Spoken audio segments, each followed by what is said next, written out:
Turn the lights down for a second.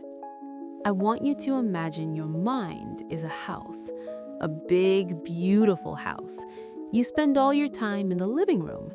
It's clean, it's bright, and it's where you welcome your guests. That's the you the world knows.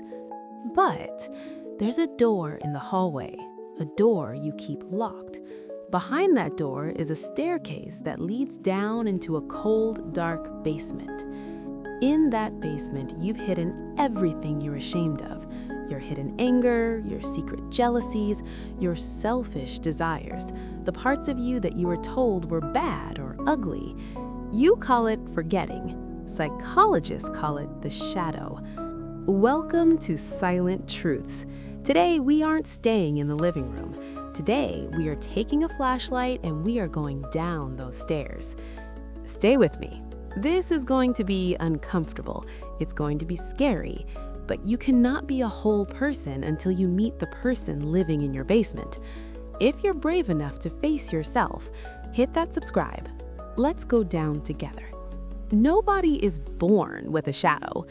When you were a tiny child, you were whole. When you were angry, you screamed. When you were happy, you danced. You didn't hide anything. But then society happened. Your parents told you, don't be angry, it's not nice. Your teachers told you, don't be too loud, you're annoying. Your friends told you, don't be weird or we won't play with you. So what did you do? To survive, you started splitting yourself. You took the polite parts and put them in the living room, and you took the angry or weird parts and threw them in the basement. This is the shadow. It is the collection of all the parts of yourself that you rejected just to be loved. But here's the problem. You can lock the door, but you can't kill what's inside. In fact, the more you ignore it, the stronger it gets. Have you ever snapped at someone you love? Have you ever felt a wave of intense jealousy that made you feel like a terrible person? Or maybe you've had a dark thought that made you shiver and think, where did that come from? That is the shadow leaking out. When you spend your whole life pretending to be perfectly good, the shadow gets hungry. It starts to act out. It sabotages your relationships. It creates anxiety. It makes you feel like an imposter. Most of the drama in our lives isn't caused by other people. It's caused by our own shadow trying to be seen. We see our shadow in other people. That person who annoys you for no reason, they probably represent a part of yourself that you've buried in the basement. You don't hate them, you hate the mirror they're holding up to you. There's a dangerous trap in being a saint. People who try to be 100% light are usually the ones with the darkest shadows. Because they have no valve, they've suppressed their darkness so much that when it finally breaks through, it destroys everything. To be a healthy human being, you don't need to be perfect. You need to be integrated. Integration means acknowledging that you have a monster inside you, and instead of locking it in the basement, you bring it up to the table. You say, I see you. I know you're angry. I know you're scared. Because when you acknowledge the darkness, it loses its power over you. A monster in the dark is terrifying, but a monster in the light, it's just a part of you that needs guidance. Have you ever met someone and instantly disliked them? I mean, they didn't even say anything to you. They just walked into the room and you felt this irritation, this vibe that they were arrogant or fake or too loud. Pay attention to that feeling. Because more often than not, that person is a mirror. In psychology, we call this projection. Since you can't look at your own shadow directly, it's too painful, your mind projects it onto other people. You see your own hidden selfishness in your coworker. You see your own suppressed anger in your partner. Everything that triggers you and others is actually a map of your own basement. If you hate arrogant people, maybe it's because you've never allowed yourself to be proud of your own achievements. If you hate emotional people, maybe it's because you've locked your own feelings in a cold, dark room. The shadow is clever. It finds a way to be seen even if it has to wear someone else's face. Next time you judge someone harshly, stop. Ask yourself, what part of me is living in them? Why are you so tired? No, I'm not talking about sleep. I'm talking about that deep soul-level exhaustion that a cup of coffee can't fix. Think about how much energy it takes to hold a beach ball underwater. You have to push down constantly. The moment you let go, it pops up to the surface. Your shadow is that beach ball. Every minute of every day, you are using a huge portion of your life force just to keep your basement door locked. You're using your energy to maintain the mask, to suppress the anger, to hide the weirdness. That's why you feel uninspired. That's why you feel gray. When you lock away your darkness, you accidentally lock away your life force too, because you can't selectively numb your emotions. When you numb the bad parts, you numb the vibrant parts too. The shadow isn't just full of monsters, it's full of energy. It's full of raw, unrefined power that you've been too afraid to use. Let's talk about the nice guy or the good girl. This is the person who never says a bad word about anyone, the one who is always helping, always smiling, always perfect. On the outside, they look like a saint, but on the inside, there's a storm brewing.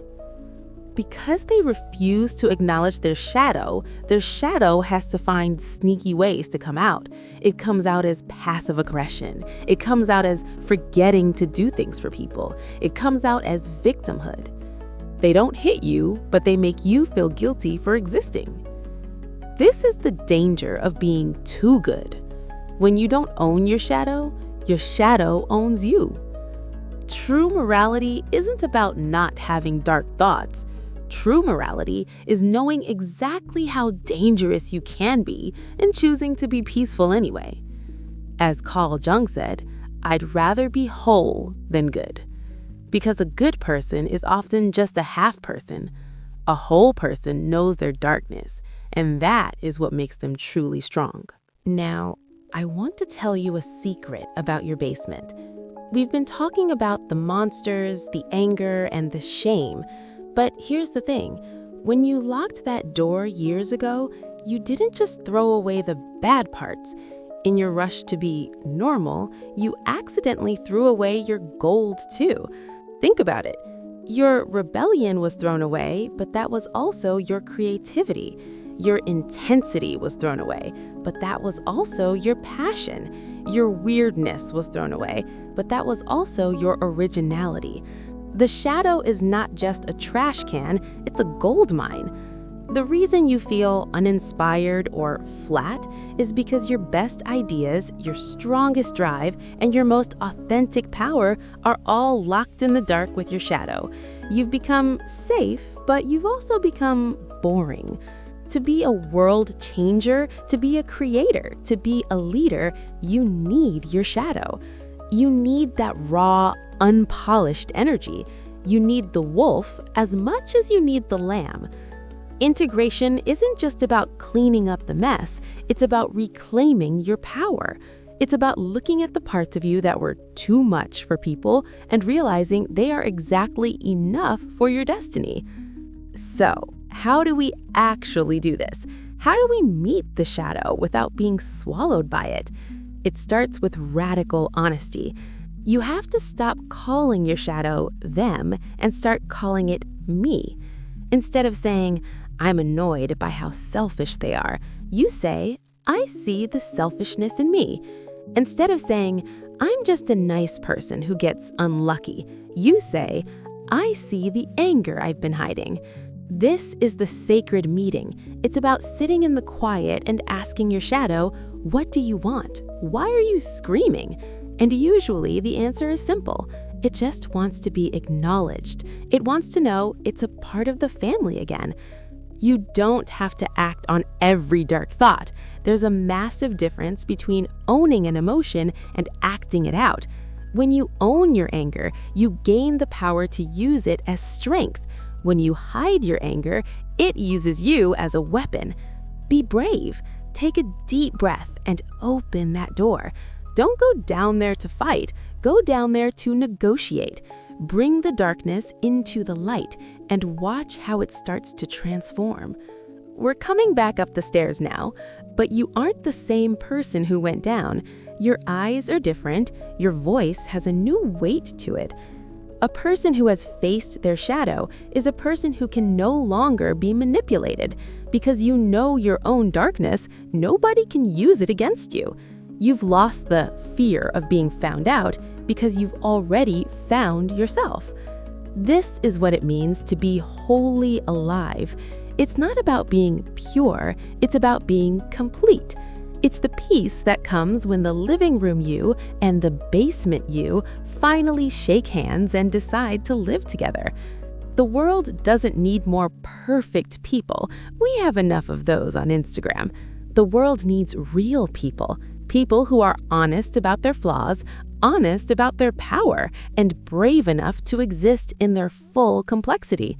Don't be afraid of your shadow. It's the only thing that proves you're standing in the light. Thank you, truly, for going on this dark journey with me today on Silent Truths.